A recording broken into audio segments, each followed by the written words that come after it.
Hey, welcome back to Correctional Officer Stories with Steve. Again, I am your host.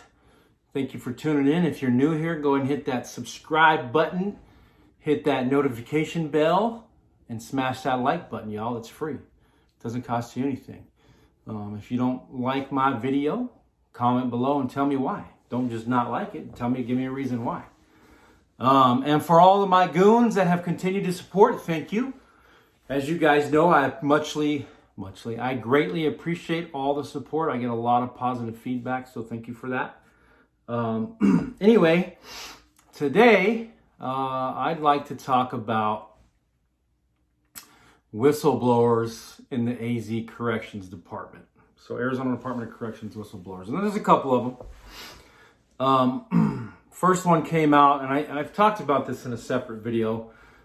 Talking about the doors don't lock and it's unsafe, and there was some video brought to the news and showed some inmates beating on officers and in some of the units, and they promptly emptied one of the units out at Lewis and sent the inmates away to different yards and said that they would fix the locks, and ended up some higher ups ended up resigning, and then the director ended up retiring. Do I really think it was all in reference to the doors not locking? Maybe, but probably not. That just put a cherry on top, and they retired. Remember, guys, some of these administrators that retired have been around a long time. So when a cherry gets put on top of something that you just don't have the funds to fix, and that's not going to get done. Sometimes it's time to call it quits.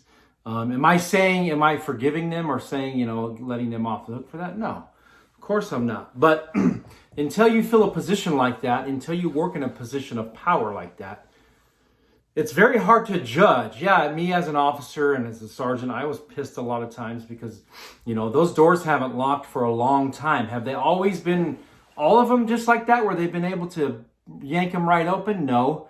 But they've been UAing them, meaning, kicking them. When it's UA'd, it means that the door is unsecured. So those doors are so old, the inmates have blasted them with their foot, their head.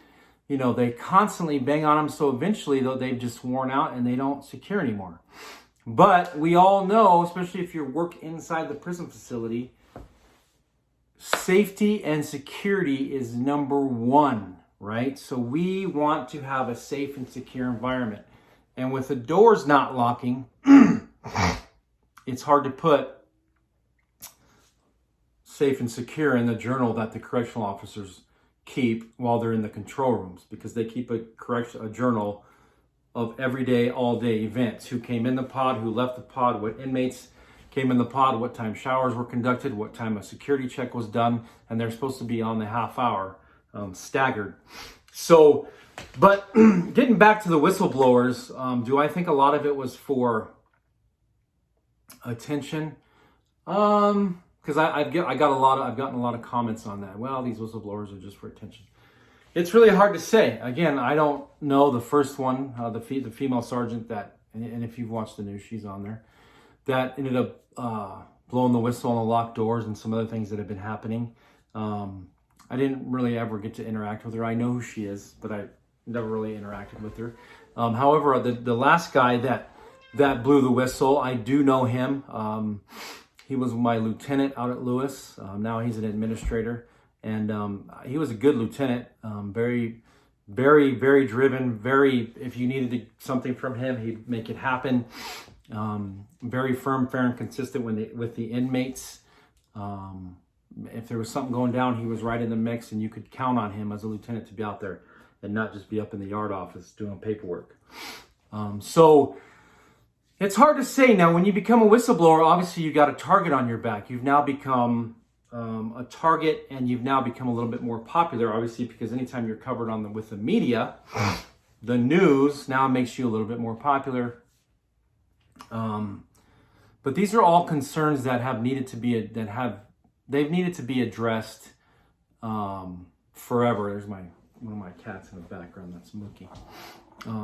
And we've known this, and the administrators have known this.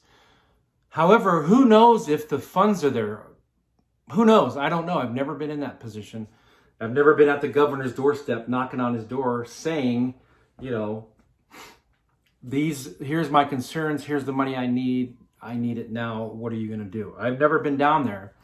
And neither have a lot of the officers that complain, bitch, and moan about I'm not getting a raise, the doors don't lock, this doesn't happen, and this doesn't happen. Well, don't just utilize your voice on a keyboard or Facebook or on a messenger or Instagram or whatever these social media platforms are. Get your ass down to the freaking legislature and the government and handle it. Everybody has that right. You can go down there if you want to freaking picket, if you want to write a note, probably would be the best option. Write a note to the governor or to the legislature. And I'm voicing my concerns. It's my other cat. Get down. Get down. That's my other cat. Sorry. Here's my concerns, and jot them down and sound like you have a clue when you're talking, articulate it. Don't just sit back and be a warrior, a keyboard warrior. That isn't going to ever get anything done. You have to be backing, whether it's the union trying to get shit done or the director or whoever up has power in corrections. You have to be right there backing them. And probably letters are the best way to start. And then, work your way down from whatever the next route is to go. But if you're just standing back and agreeing with everybody and you're just in that line of agreement, shit's never going to get done. And that seems to be what a lot of correctional officers do. They're right in that line, agreeing with everything that's going on. They really don't formulate their own opinion. They kind of just agree with what opinion's going on. Get your own freaking opinion going and get in line and write a effing note to the governor if you have a problem. Be a whistleblower. Go down to the damn courthouse and file a complaint. And just like the two whistleblowers have done now, put your complaint in order and tell them what the hell's going on. I'm telling you, nowadays, with social media being so prevalent, the news will definitely get involved and they will blast that all over the face of society. Is that a good thing for you to try to get the news involved? No, but definitely start with your legislature or writing the governor and voicing your concerns. I'm telling you, if a lot of you correctional officers would do that, it would freaking help immensely.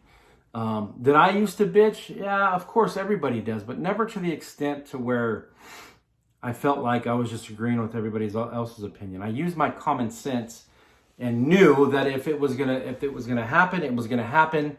If it was able to happen, it would happen. Did they finally get a raise? Yeah. Was it the raise they were looking for? No. Is it ever going to be the raise, the substantial raise that correctional officers are looking for? Probably not. But you know that coming into corrections that you're not going to be a 100,000-aire or definitely not a millionaire working in corrections. It just doesn't pay that kind of money. Can you make some pretty good money with overtime and once you promote? Well, yeah, of course.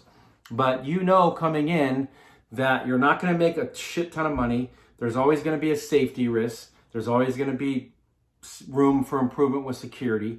You just know that because common sense tells you that, and things that you read, YouTube tells you that. So I've kind of gotten off the topic of the whistleblower, but it just kind of irks me when all these correctional officers, there's this warrior society in it on Facebook, just keyboard warriors, and you don't see not one damn officer writing a letter to the legislature or to the governor or anything, or down there knocking on the freaking door of the director or whatever it's going to take to get your voice heard. I don't see none of you guys doing that. So get in line, utilize your voice. If you need to be a whistleblower, be a whistleblower. I know that you're short-staffed. I know all the concerns because I work there, and I don't think they'll ever be fully staffed. It just isn't going to happen. Like I've said before numerous times, look around the correctional facilities in the United States, they're all short-staffed. The facilities have been short-staffed forever. However, social media hasn't been around forever to blast it everywhere. So now that social media is around, obviously it goes out everywhere and now everybody knows. But this has been an ongoing problem since way before time, man. It's been going on. Open your eyes to it. Just open your eyes and realize that it's freaking 2020 almost in about a week. And social media has probably ruined a lot of things, especially law enforcement. It has really tarnished the name with all these videos and shit that are out there. So I get the security aspect, I get the short staffing aspect, and I get the raise aspect. But if you want to do something about it, frickin' utilize that voice in more ways than just being a keyboard warrior. And on that note, I'm out.